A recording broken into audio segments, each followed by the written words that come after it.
Hi there everyone, Mark Mueller here, owner and creator of Power Cycling.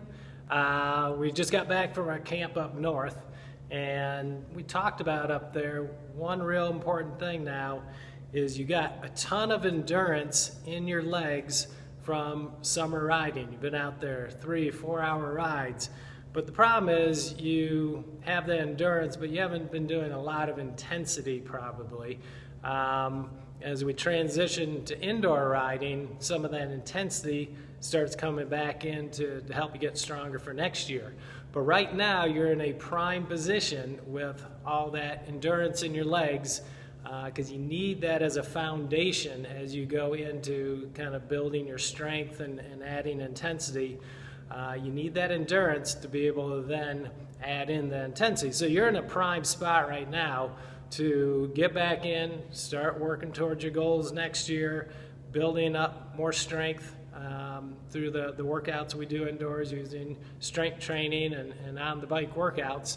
But you don't want to let too much time slide by because that endurance, just due to the fact of us getting back into the fall with less light to ride with, there's not as ideal conditions weather-wise, those hours will start diminishing.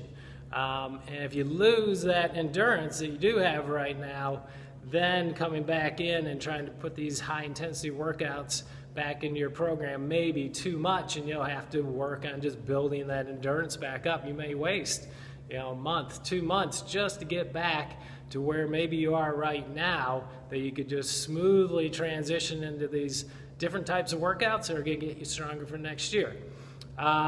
So with that in mind, we do have the Performance Series that's a regulated pretty much once a week ride that you'll perform for 16 weeks, 16 rides.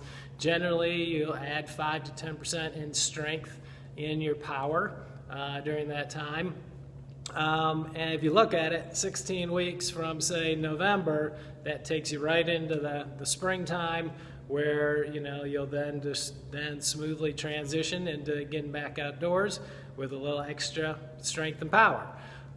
This year I've also added in something I'm calling power ratio training, and what that is all based off your power threshold, which we create through initial evaluation. Then through your training we kind of fine-tune that power threshold a little bit more. But this power ratio training then is based off that power threshold. It has very specific intervals, and you might do, say, a 15-minute kind of low tempo or level 3 kind of effort, and you try to do as many intervals as you can.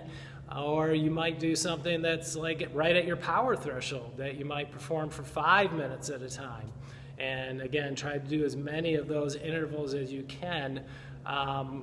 But the key is a 2-minute rest period in between those intervals. And that's what's really challenging, because most of the rides we do at Power Cycling, you might get a 5-minute rest period after a hard interval. So now you're cutting that in more than half the time. So it's a quick turnaround. It'll really help you gain that ability of working hard out on the road and then just taking a brief little break, maybe drafting off of someone else, and then getting your recovery period to the point where you can bounce back and do another hard effort.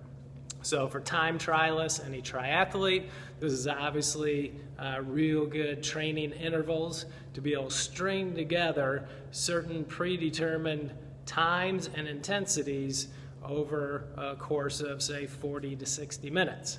So that's something new we're going to integrate into Performance Series rides that you might do, power circuits, which I'll talk about in the next blog.